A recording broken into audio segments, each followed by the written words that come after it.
For the years that I held the Christian belief system, I was told on such a frequency that the law was nailed to the cross, and Jesus fulfilled and did away with the law, that I actually believed this was what the Bible read.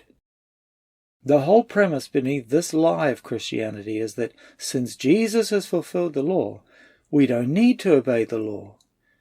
For some reason, 9 of the 10 commandments and a handful of others are cherry-picked from the Torah to say it's advisable to keep these laws, but hey, if you sin, just ask for forgiveness and carry on living as though you're saved and can never lose that salvation, regardless of how often you repeat the same old sins and ignore all the other laws in the Torah. Now, some might already be thinking, there is a Bible verse about the law being nailed to the cross. So let's take a look at that text and see what it reads.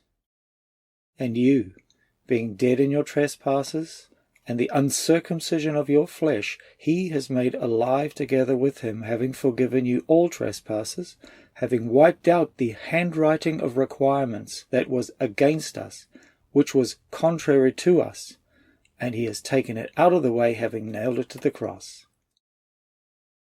Take careful note of the translation here, because this text is not speaking of the law of Yahweh at all, sometimes called the law of Moses. What is nailed to the cross is the handwriting of requirements or dogmas that are against us and contrary to us. Reading through the Torah, which most Christians are never recommended to read, we find that the law, or Torah, is given for our good and is not against us at all. And Yahweh commanded us to observe all these statutes, to revere Yahweh our Elohim for our good always, that he might preserve us alive as it is this day. Then it will be righteousness for us if we are careful to observe all these commandments before Yahweh our Elohim as he has commanded us. And now, Israel, what does Yahweh your Elohim require of you but to revere Yahweh your Elohim, to walk in all his ways, and to love him, to serve Yahweh your Elohim with all your heart and with all your soul, and to keep the commandments of Yahweh and his statutes, which I command you today for your good. Jeremiah writes similarly about the time when Yahweh gathers the scattered tribes of Israel. They shall be my people, and I will be their Elohim, when I give them one heart and one way, that they may revere me forever, for the good of them and their children after them. Even in the New Covenant, James, echoing Psalm 19:7, describes the law in this way: But he who looks into the perfect law of liberty, and continues in it, and is not a forgetful hearer, but a doer of the work, this one will be blessed in what he does.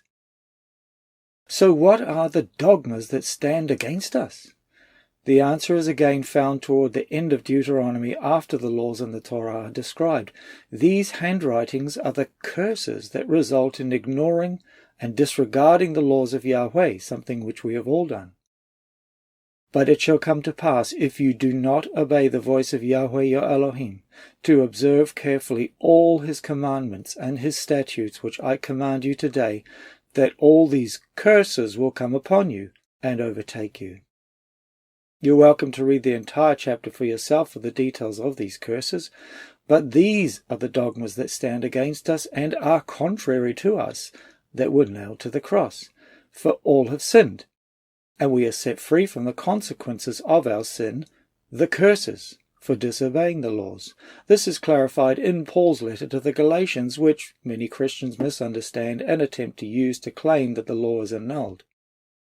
Mashiach, Christ, has redeemed us from the curse of the law, having become a curse for us, for it is written, Cursed is everyone who hangs on a tree.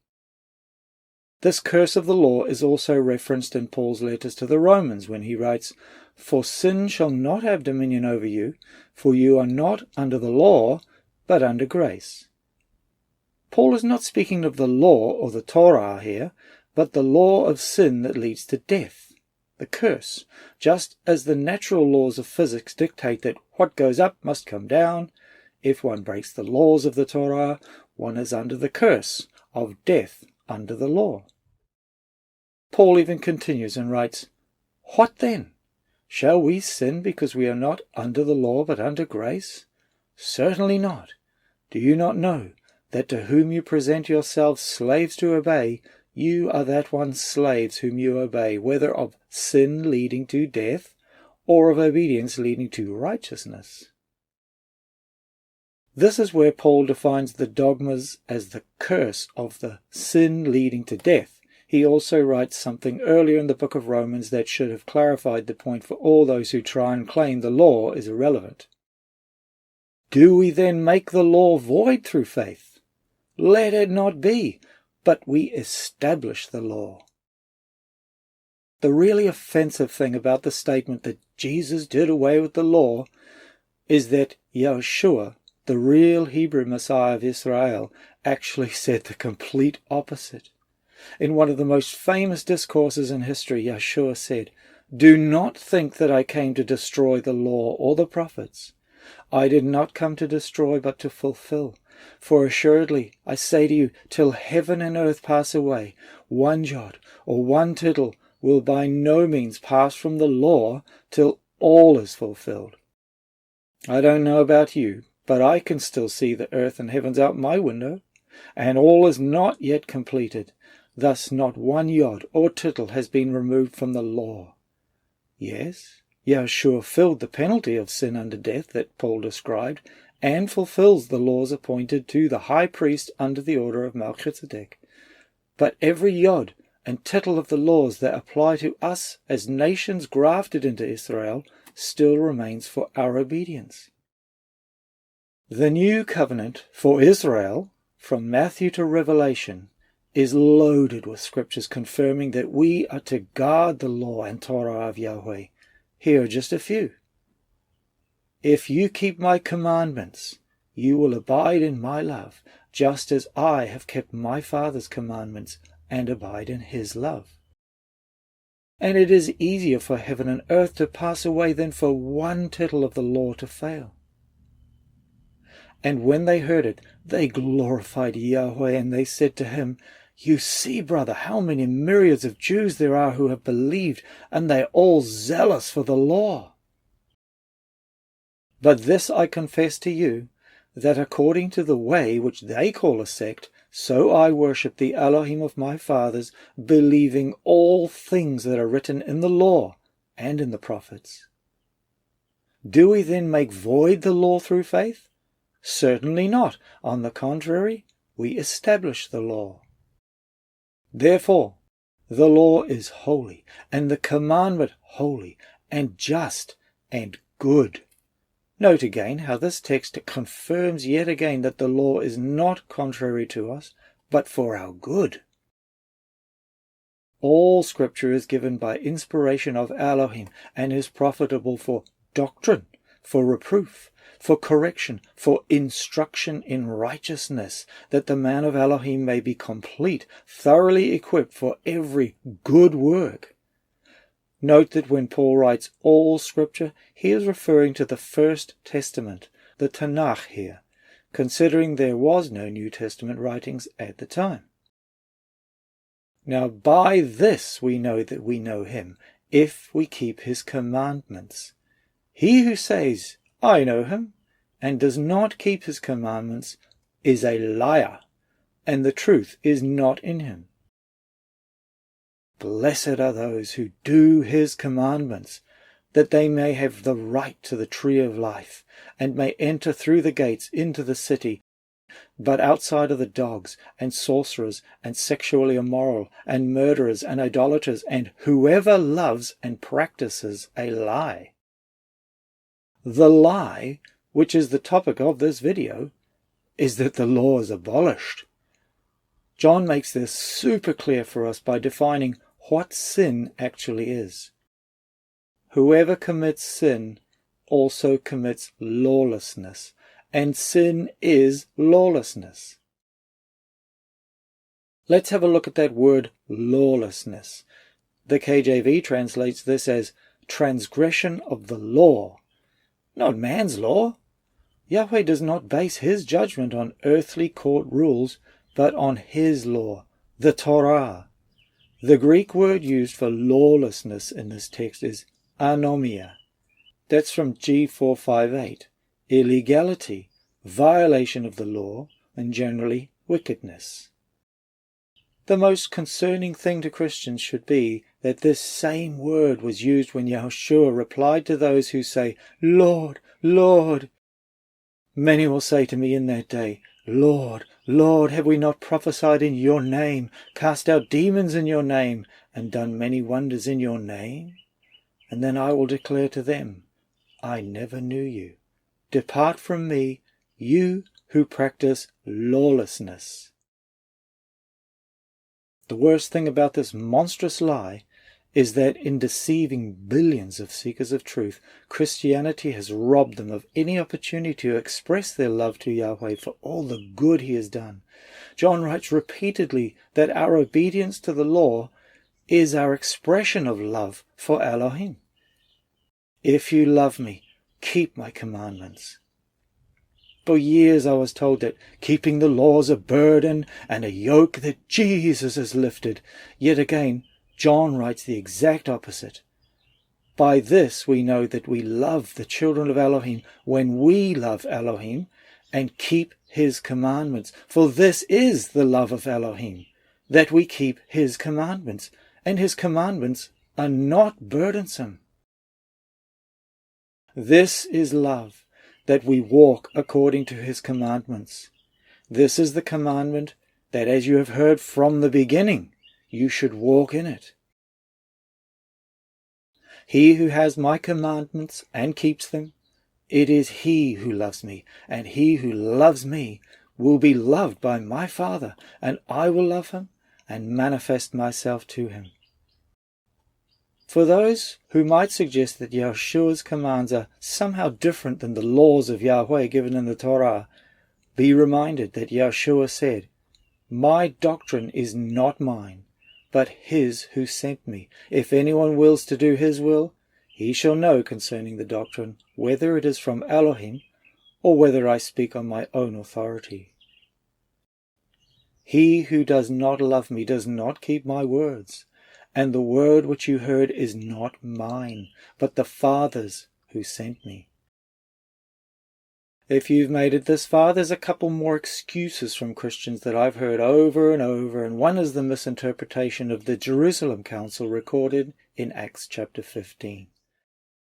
The excuse given is that Gentiles were given exemption from the law, and only had to observe a couple minor things, but were otherwise not under the same covenant as the Jews, or Israel.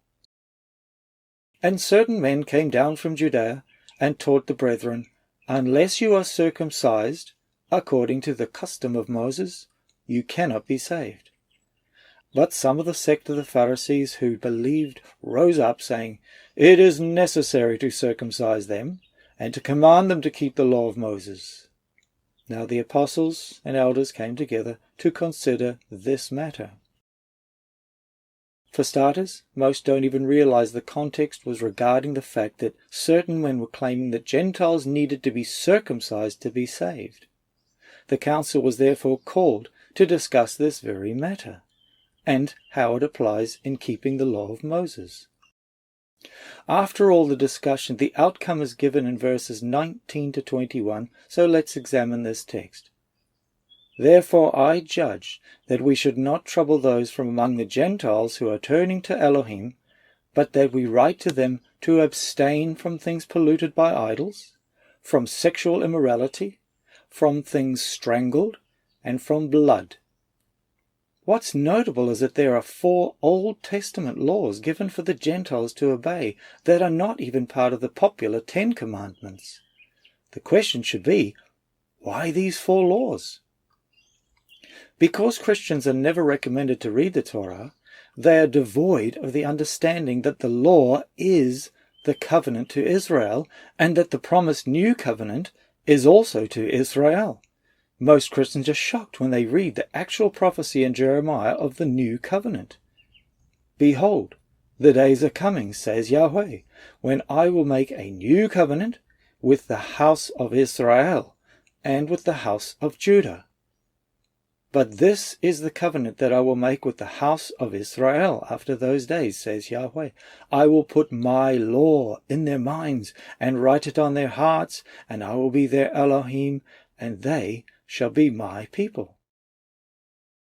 The only way a Gentile can enjoy the blessing of being called his people and to be part of the new covenant is by being grafted in to Israel, something that Paul wrote about extensively in Romans chapter 11, and similarly how Ruth, a Moabitess, said, "Your people are my people, and your Elohim my Elohim."